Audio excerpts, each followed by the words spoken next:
Patrick Artus, bonjour. Bonjour.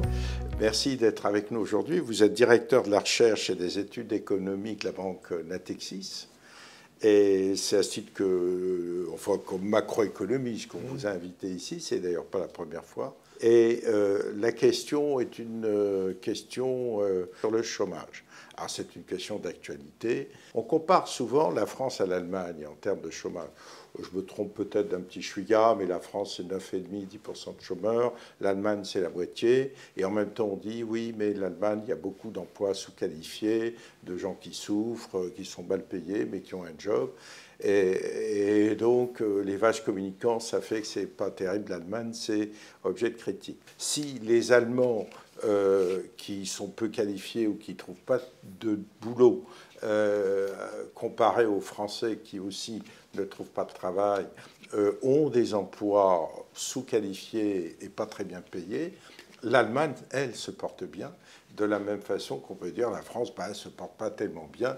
Le surplus commercial, la balance commerciale 96, sauf erreur, c'est 290 milliards de plus pour l'Allemagne et 60 ou 80 milliards de moins pour la France, alors qu'il y a une trentaine d'années, vous le savez bien, moi je regardais les statistiques et on était souvent en compétition un petit chouïa après. Donc il y a eu une forte dégradation.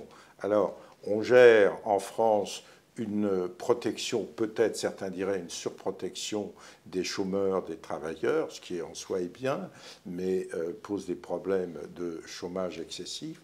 En Allemagne, au contraire, on pousse d'une manière ou d'une autre les gens à travailler, quitte à accepter des boulots pas terribles et relativement mal payés. Le résultat fait quand même que l'Allemagne est très riche, le pays globalement, alors que la France tire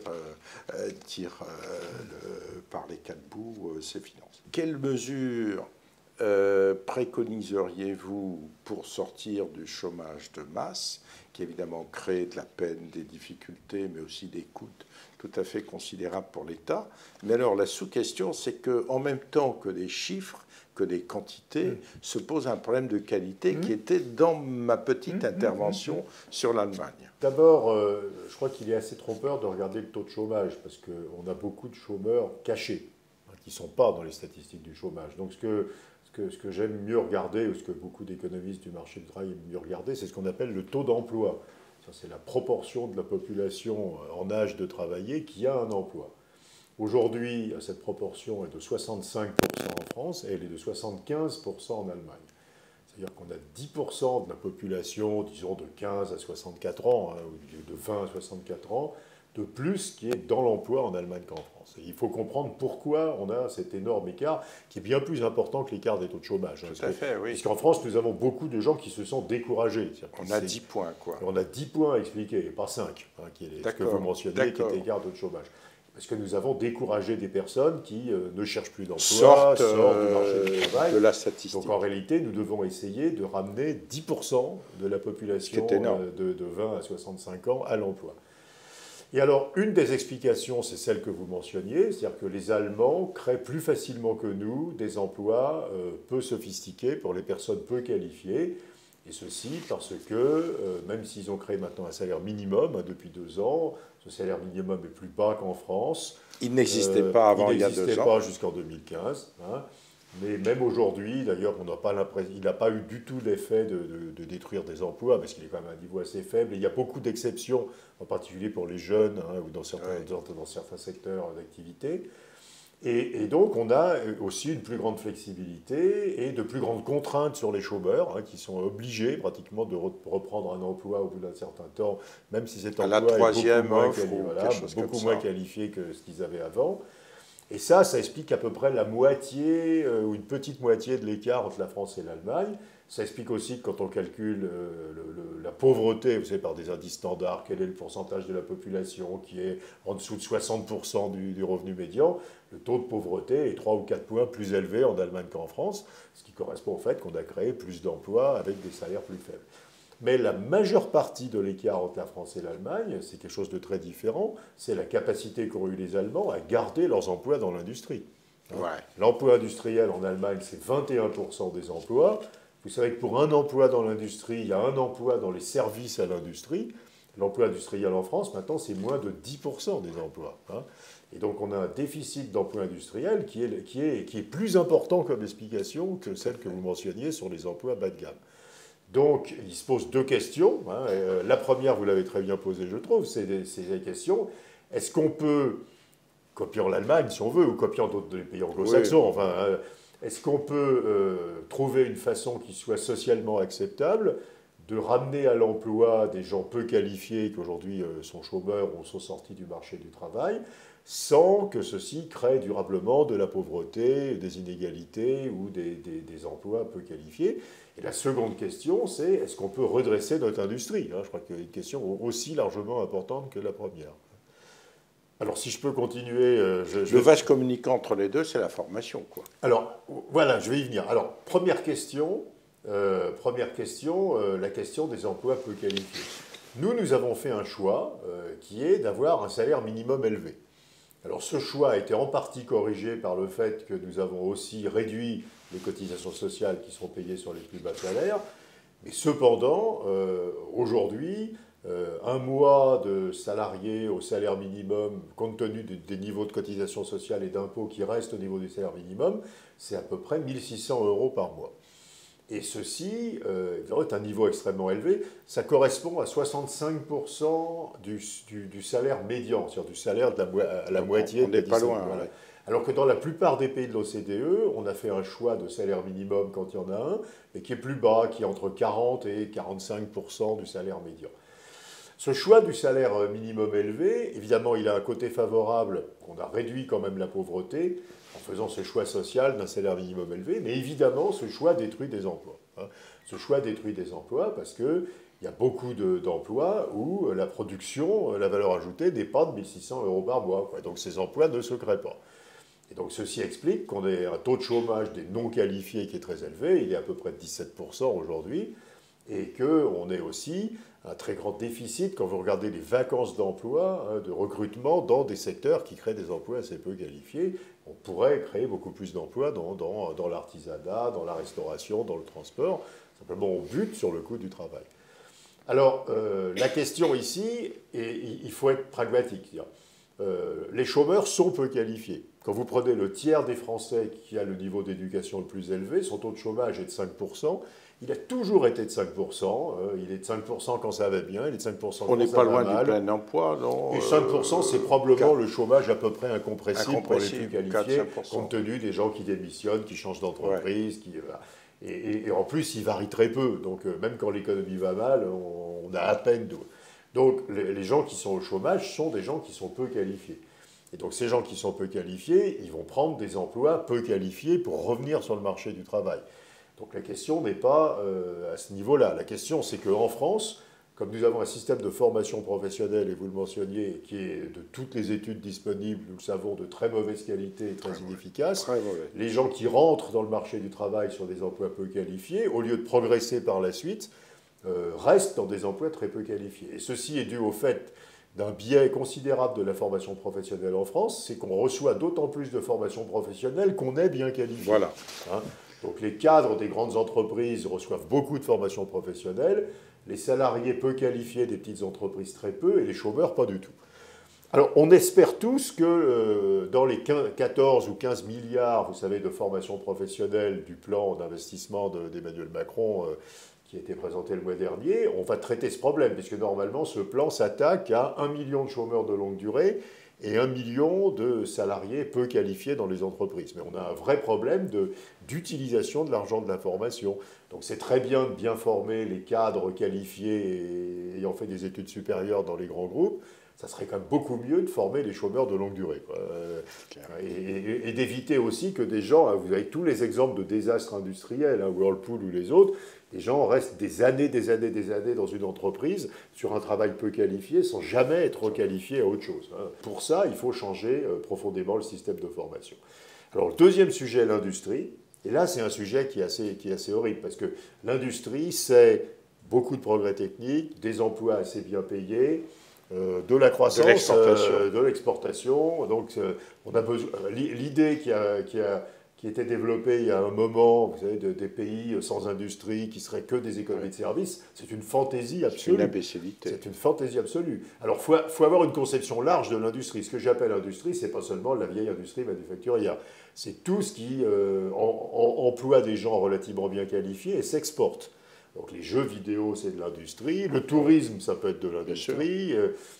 Au moins dans certaines parties du tourisme. Il y a, les services financiers, c'est de l'industrie. Regardez les efforts qu'on fait pour attirer les banques de Londres. Donc voilà, l'industrie, c'est pas que la machine-outil, hein, c'est beaucoup plus large que ça. Pourquoi est-ce qu'on a ce problème industriel en France? Eh bien parce que notre industrie ne s'est pas modernisée. Quand vous regardez par exemple la robotisation de l'industrie française est 2 fois moins robotisée que l'industrie allemande, qui elle-même d'ailleurs est 2 fois moins robotisée que l'industrie coréenne. Quand vous regardez tous les travaux d'analyse disponibles, les pays plus robotisés ont plus d'emplois industriels, ont des niveaux de productivité plus élevés, ont des excédents extérieurs, ont une croissance plus rapide. Enfin, donc il y a vraiment une vertu de l'industrie qui part de la modernisation de l'industrie. Alors on prend les robots parce qu'on a les données, mais enfin on voit que c'est un ensemble. Donc, excusez-moi, je vous insiste, les robots ne détruisent pas d'emplois si on voit la Corée du Sud ou l'Allemagne. Alors les robots, c'est très intéressant parce que les robots détruisent des emplois à production donnée. Ouais. Donc ils font monter la productivité de l'industrie. Mais ils amènent une industrie plus grande, qui a plus de production. Donc au total, les pays plus robotisés ont une productivité de l'industrie plus élevée, ce qui veut bien dire qu'on a détruit des emplois, mais ont une industrie de plus grande taille, ce qui fait qu'au total, le poids de l'emploi industriel dans leur économie est plus élevé que dans les pays plus robotisés. Quand on installe un robot dans une entreprise allemande, on détruit dans l'instant entre 2 et 3 emplois. Oui. Ce qui n'empêche qu'à la fin, l'Allemagne a plus d'emplois que la France, parce qu'avec les robots, les produits sont de meilleure qualité, elle a gagné des parts de marché, et donc l'effet de production, à la fin, l'a emporté sur l'effet d'emploi. Donc c'est à la fois vrai et faux comme affirmation. Si vous voulez. Dans l'entreprise qui robotise et dans l'instant, on va licencier. Mais globalement, au contraire, on va se retrouver avec une industrie de plus grande taille, une fois les effets vertueux de l'industrie moderne étant pris en compte. Voilà. Et alors, pourquoi? Là, c'est la question compliquée et à laquelle on n'a pas eu une réponse évidente, et je crois qu'il faut être assez modeste sur notre capacité à comprendre vraiment. Pourquoi y a-t-il 2 fois moins de robots en France qu'en Allemagne, 3 fois moins qu'au Japon, 3 fois moins qu'en Suède et 4 fois moins qu'en Corée? Et pourquoi bientôt la Chine aura-t-elle d'ailleurs autant de robots que la France à la vitesse où la Chine progresse? Et la France a même 50% de moins de robots que l'Italie et l'Espagne. Alors je parle par salarié, hein, donc on est vraiment très en bas. Hein. Alors ça c'est très compliqué parce que, c'est un peu, il me semble, la même question que de dire pourquoi il n'y a que 120 000 entreprises qui exportent en France alors qu'il y en a 360 000 en Allemagne, 250 000 en Italie et 200 000 en Espagne. Hein. Donc on a un déficit, il me semble. Ça s'explique. Alors, il y a des problèmes de compétences de population active, dont on dira peut-être un mot après. Il y a problème, peut-être aussi, pendant longtemps, mais ceci a été réglé, un problème de profitabilité de l'industrie. Mais aujourd'hui, la profitabilité de l'industrie française est redevenue bonne. Et je pense que profondément, et ce n'est pas très facile à dire dans des milieux patronaux, mais je pense qu'il y a un problème de conservatisme du patronat français. Il y a peu de dirigeants de petites et moyennes entreprises en France qui se lancent dans la modernisation, l'export, l'innovation, la recherche. Parce que, rassurez-moi, les compétences intellectuelles et techniques existent. Oui, il y a un génie français, il y a quand même... On a de très bons ingénieurs. Alors on a un autre problème dont je parlerai après, c'est que nous avons clairement un problème qui est un problème de compétences générales de la population active. J'y reviendrai après. Mais en tout cas, sur les compétences des ingénieurs, il y a ce qu'il faut. Notre école de maths est toujours une des meilleures du monde, nos écoles d'ingénieurs sont très très bonnes. Non, mais il me semble qu'on a un problème d'entrepreneurs. Hein, de toute façon, les entrepreneurs dynamiques, même dans les pays comme l'Allemagne, c'est une toute petite minorité. Hein, il y a moins d'une entreprise sur 10 qui exporte en Allemagne. Donc, de toute façon, la masse des entreprises est toujours très conservatrice, très locale. Et nous, au lieu d'être 1 sur 10, c'est 1 sur 30, quoi, en gros. Hein. Donc, donc, notre problème, c'est que cette petite minorité d'entreprises très dynamiques est plus minoritaire qu'ailleurs. Et c'est pas évident de savoir pourquoi. Alors, quand vous parlez au patronat, et discutez avec Pierre Gattaz, avec le patronat, évidemment, le message, c'est les contraintes que nous met l'État, les règles du marché du travail, les seuils sociaux, la pression fiscale, les normes industrielles qui sont abominables. Hein, donc évidemment, tout ça est vrai. Mais quand même aussi, on se dit qu'il faut aussi voir de l'autre côté qu'on manque peut-être d'entrepreneurs. Talent peut-être pas de talent, mais ayant envie de prendre du risque. Hein. Donc, d'ailleurs, regardez aussi, c'est vrai dans d'autres domaines, pourquoi les Français détestent-ils l'épargne à risque? Il n'y a que 6% des Français qui ont des actions. Mais avec la réforme de l'ISF, ça va... On va voir, mais pour l'instant, on n'a que 6% des Français qui ont des actions. Donc il y a quand même une assez grande aversion au risque, il me semble, dans la population. Et on la trouve aussi, il me semble, dans la population des entrepreneurs. Hein. Donc on a beaucoup d'entreprises. Vous savez qu'il y a 90% des PME françaises qui ne grandissent pas, hein, qui ont en gros le même chiffre d'affaires. Voilà. Et donc c'est une toute petite minorité. Alors on a des entreprises formidables, hein, évidemment, avec des produits incroyables. Enfin, on en voit, nous, dans mon métier où je suis aussi banquier, on en voit tous les jours des entreprises incroyables. Mais cette petite minorité d'entreprises très dynamiques est à nouveau plus minoritaire que dans d'autres pays. Il faudrait comprendre pourquoi. Il y a des choses sur la transmission, peut-être des entreprises à regarder. Il faut peut-être que les chefs d'entreprise passent leur entreprise à leurs enfants plus vite. Enfin, vous voyez, genre, il y a des choses. Et on sait que la transmission d'entreprise en France, c'est très compliqué. La suppression de l'ISF, là, va sans doute avoir un effet assez favorable. Hein. On va disparaître la distinction de patrimoine professionnel et autres. Donc je pense qu'il faut avoir une vision assez équilibrée. Alors, juste point supplémentaire. Évidemment, les compétences générales de la population active sont très importantes. Et là, on ne parle pas des 5% qui ont fait des écoles d'ingénieurs, des grandes écoles de commerce, on parle de l'ensemble de la population. L'OCDE fait une enquête qui est extrêmement bien faite, hein, et qu'on ne peut pas critiquer, qui s'appelle PIAC.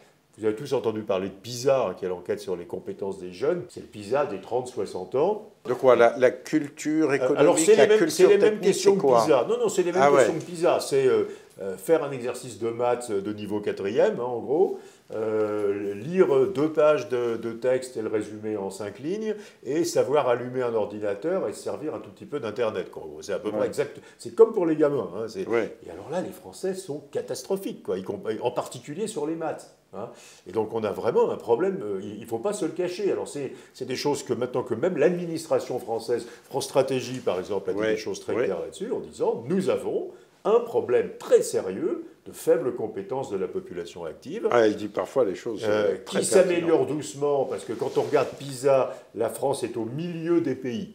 Donc nos jeunes ont un niveau de compétence qui est à peu près le niveau moyen des pays de l'OCDE. Et quand on regarde PIAC, on est tout en bas. Et donc évidemment, comme PISA est mieux et que c'est les jeunes, ça veut dire qu'on va quand même s'améliorer doucement, mais on a un niveau qui est épouvantable, hein, des compétences de la population active. Et quel impact ça a alors? Ça a l'impact que vous rencontrez beaucoup d'industriels qui vous disent, mais le problème, c'est que les machines compliquées, modernes, robotisées, mes salariés ne sauraient pas s'en servir. J'aurais d'énormes difficultés et évidemment associées à la très mauvaise qualité du système de formation. Ce qui fait que les entreprises ne peuvent pas se reposer sur le système de formation pour changer de technologie. Regardez dans les pièces industrielles, passer du tourneur habituel au robot, ce n'est pas le même métier. Quoi. Vous passez de tourneur à programmeur d'un ordinateur. Ce n'est pas du tout le même métier. Alors dans les entreprises qui ont fait des efforts, c'est les mêmes personnes qui ont fait cette conversion, et c'est quand même très compliqué. Donc je pense que le problème de compétences, alors je ne nie pas les normes, la fiscalité, les règles du marché du travail, les seuils sociaux, etc. Les charges sociales. Les charges, alors tout ça est en train de s'arranger, honnêtement, quand même. Hein. Mais je pense que c'est assez facile de baisser les cotisations sociales des entreprises, c'est ce qui sera fait en 2019. C'est assez facile de fusionner les instances des représentatifs du personnel, ce qui va être fait là, ce qui est fait d'ailleurs, hein, ou qui va être fait le 1er novembre. Hein, mais c'est quand même très très très compliqué de passer les Français dans un système de formation professionnelle efficace. Ça va mettre des années. Il y a des pays qui l'ont fait. Hein. Il y a eu le choc, ce qu'on appelle en Allemagne le choc PISA. Les Allemands, à la fin des années 90, se rendent compte que leur système éducatif est de mauvaise qualité, fabriquent des salariés qui sont peu... et décident d'investir considérablement dans la formation, dans l'éducation. Et 20 ans après, l'Allemagne a monté énormément. Les Finlandais ont fait des efforts extraordinaires aussi. Et simplement, c'est des programmes sur 10 ans. C'est des programmes sur 10 ans, hein, de remonter un système de formation professionnelle. Donc je pense, si vous voulez, qu'on n'a pas un problème simple. C'est un problème qui est profondément multiforme. C'est un problème fiscal, de règles, de compétences, de système éducatif, de système de formation. Et quand vous regardez à quel moment la France décroche sur la modernisation du capital des équipements, c'est dans la seconde moitié des années 90. Donc ça fait, au milieu des années 90, le capital des entreprises industrielles françaises a été à peu près la même technologie que celui des entreprises industrielles allemandes. Et d'ailleurs, vous le mentionnez avant, on avait à cette époque un gros excédent extérieur pour l'industrie. On a 20 ans de décrochage sur la modernisation du capital industriel. Tout à fait. Alors ça ne veut pas dire qu'on a des boîtes industrielles absolument formidables, mais à nouveau, on parle toujours de moyenne. Et chaque fois que je rencontre un public d'entrepreneurs, Airbus, non, mais même des petites boîtes, il y a des petites boîtes formidables, je ne vais pas donner de nom, mais on a un problème dans la masse, à mon avis, des entreprises qui, depuis 20 ans, ont laissé graduellement descendre leur niveau de gamme par rapport aux concurrents, à nouveau comme l'Allemagne, comme le Japon, comme la Suède, comme le Canada, comme les pays nordiques. Enfin, et ça, c'est quelque chose qui va être lourd. Donc, vous voyez, créer beaucoup d'emplois peu qualifiés, si vous baissez le coût du travail peu qualifié, ça va très vite. Toutes les estimations sérieuses. Politiquement, c'est pas évident. Baisser le oui, SMIC. Mais là, on va le faire. On va enlever 10 points de cotisation sociale au niveau du SMIC. Oui. On va créer beaucoup d'emplois. Oui. Donc c'est assez facile de créer des emplois peu qualifiés en baissant le coût du travail peu qualifié. Oui. Et le gouvernement va le faire. Donc je pense qu'en 2019, on verra que progressivement, il se crée pas mal d'emplois dans les services à la personne, dans la distribution, etc.